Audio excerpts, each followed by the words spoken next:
Hello everyone! Thank you for watching my YouTube channel. Yan, para po sa ating mga viewers dyan.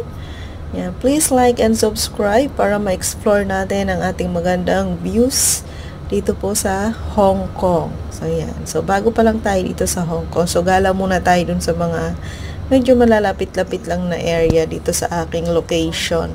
So yan, ngayon ang ginalaan ko ngayon ay TST dito sa Hong Kong.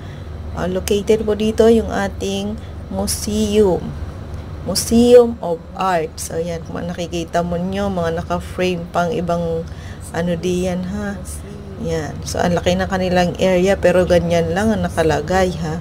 Super yaman ng mga Chinese. So yan, tingnan nyo yan, mga maliliit lang na bagay siya, no? Mga nakuha pa daw yan ng iba sa ilalim ng dagat. So, by next time, ayusin natin ang ating pag-video. Thank you!